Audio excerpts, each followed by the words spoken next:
Ladies and gentlemen, welcome to the Week 7 team builder of the IBL.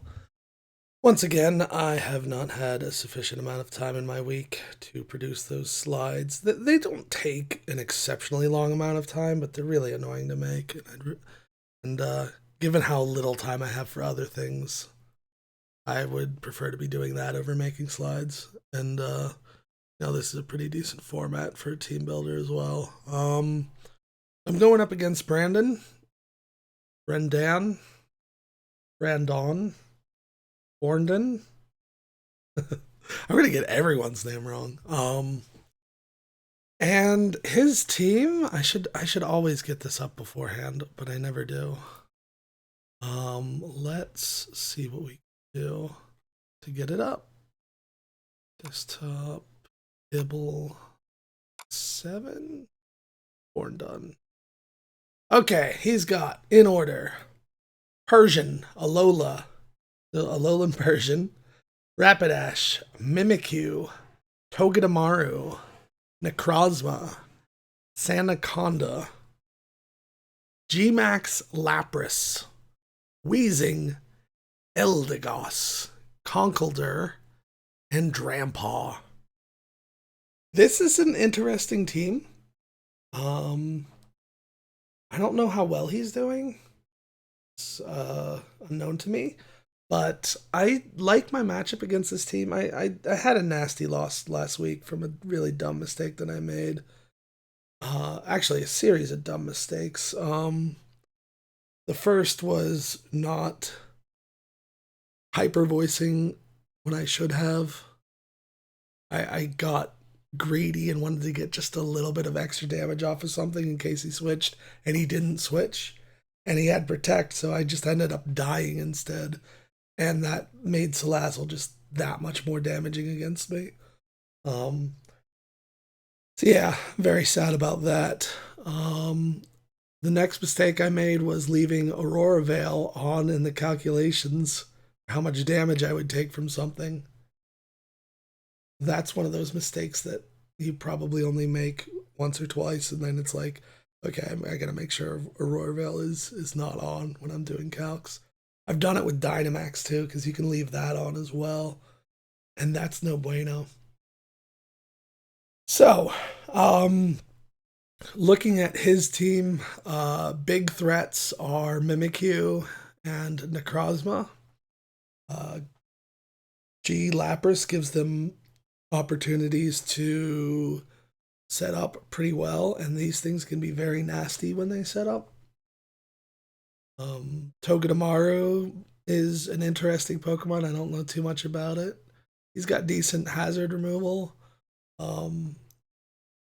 Drampaw is very slow, but it can hit like a truck, so I gotta watch out for that as well. Basically, my opponent has a lot of scary, hard-hitting Pokemon, but I think in terms of speed, I've got a huge advantage here.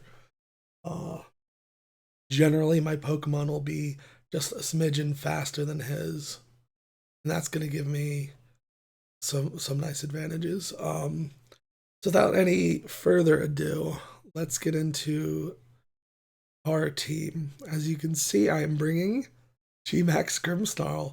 Who would have guessed?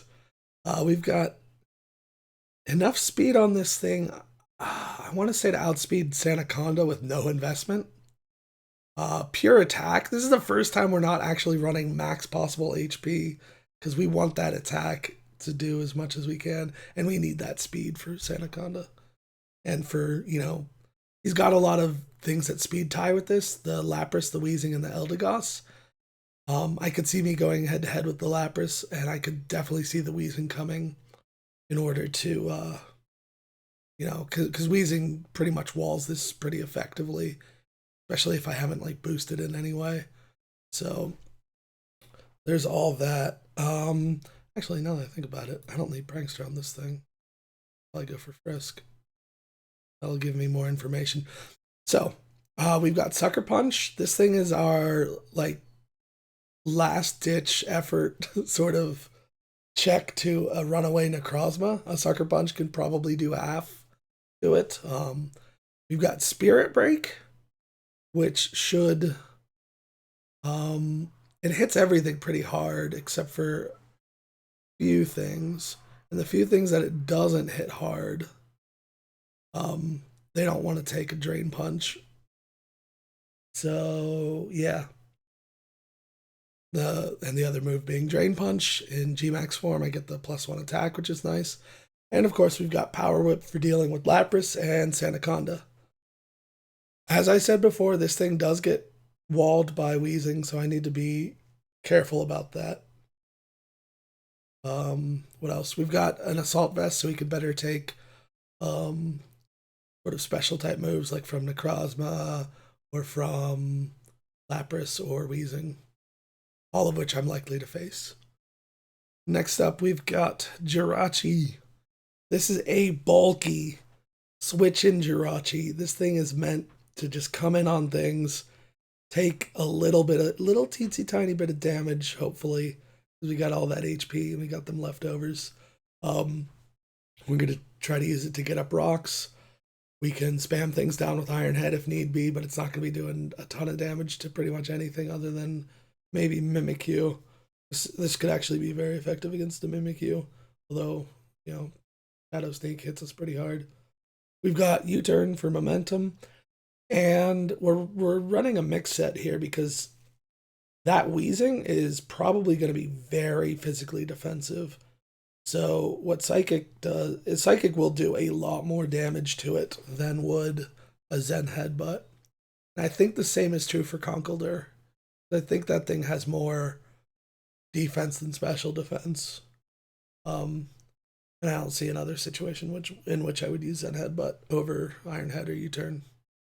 So that's Jirachi. It's got enough speed to outspeed a Mimikyu or Togedemaru creeping my Roserade, which we're actually bringing this week for the first time ever. So yeah, that's its speed tier. That's 160, I believe. Yeah. Well, yeah, it's right there.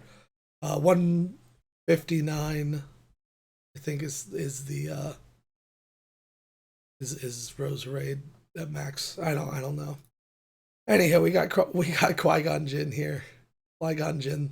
We're running a Scarf set on it again. Earthquake should hit everything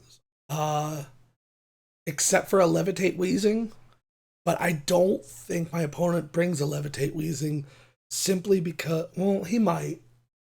There's a decent chance he brings it, in which case it will, we can just either U-turn into Jirachi or Outrage it down. Outrage is actually pretty freaking powerful here. Although, you know, Mimikyu is around, so we don't want to use it as long as Mimikyu is around. Otherwise, that just gives it a chance to set up, and that's really bad if that happens. So next up we've got. Oh, let's talk about the speed a bit. At +1, I think this outspeeds a +1 Necrozma. In fact, I think this is meant to outspeed a Dragon Dance Necrozma, so we can hit it with a really hard Earthquake or a really hard Outrage. Max attack for max damage, and the rest in HP for some longevity. U-turn for momentum, and defog in case, you know, the hazard game gets a bit out of control for us. Either we lead this thing or we're not going to go into it at all unless some special use case emerges. We could end up sweeping at the end with Earthquake, but or Outrage. Hopefully we'll get it done with some other pokes. Next up, we've got Mace Windu making his first appearance.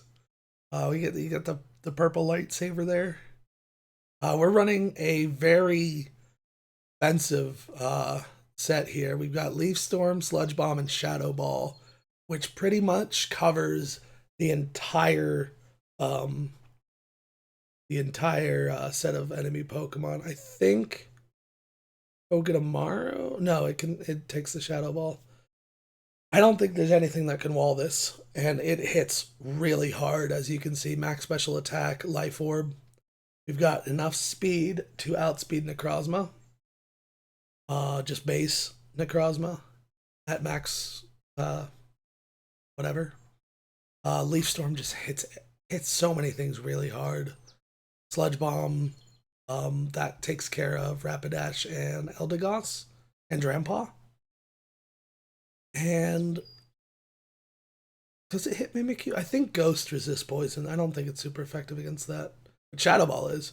Um, Shadow Ball hits everything extremely well except for Alolan Persian, which may or may not come, and Drampaw, which probably might come just because of that. But anyhow, the big thing we want this week is Toxic Spikes. So that Wheezing is either going to be Levitate, in which case it's not going to remove the Toxic Spikes, but it will dodge our Earthquakes, or it's going to be the other way around. He's not going to be Levitate. He's going to sop up the Toxic Spikes, but he makes himself vulnerable to my Earthquaking Flygon. So it's a darned if you do, darned if you don't. Look at me trying to keep this PG. What else we got? We got Poison Point on it. I could see me getting burned, but I don't know. I'd rather poison. Who would I poison? Who would I end up poisoning with this? Like a U-turn on a Persian? Actually, don't know. Mimikyu, maybe? Oh well, it doesn't matter. It's like Natural Cure is almost never going to come into effect. Technician is useless except, or it's useless now that Rosemary doesn't get hidden power. So yeah. Next up, we've got Aayla Sakura. Let's double check that Snow Warning. Yep, it is indeed. We've got Light Clay Aurora Veil as usual. This time we're doing a little bit something different. We've got no Ice move because, I mean, our opponent does have 3 pokes that are weak to Ice. Sanacon is not going to come in. Eldegoss is not going to come in. Drampaw is already weak to Moonblast, so we got that covered. The issue is normally I'd want to bring like Freeze Dry to hit my opponent's water type Pokemon, but my opponent's water type Pokemon is Lapras, and that will be a neutral hit on it. The Moonblast is better anyways. So instead we're bringing Hex. So we're going to try to get some synergy going on with the Toxic Spikes. So the Toxic Spikes will poison, hopefully super poison, but I doubt Mace Windu is strong enough to survive more than a single bolt of lightning of unlimited power from the Emperor. But yeah, we can boost our power, however, with Nasty Plot on Aayla Sakura. So if we get the opportunity to Nasty Plot up and the spikes are down, Hex is just going to tear through our opponent. So that's really nice, especially when it's a fast Pokemon like this one. We don't have the bulk that we normally have on this thing, but I don't think it's a big issue because we'll have Veil and we have the speed advantage. This thing is meant to outspeed a Rapidash creeping our 100s. Lastly, we have Ahsoka Tano. We've got an interesting set on this one. I didn't want to run the same exact set, so instead we're going to run a Rest, Calm Mind, Chesto Berry set. So the idea behind this is we Calm Mind maybe once or twice. My opponent thinks, okay, this is amazing. He didn't get a substitute up. 2, I just got a whole bunch of damage off on him. And Keldeo doesn't normally get that back. And then boom, we rest it. Hopefully, like maybe our opponent toxic us or something. Or whatever, in hopes of, wearing us down over time. And instead we get our Calm Minds up and we're fully healed at the end of it. Although we probably won't be like fully healed.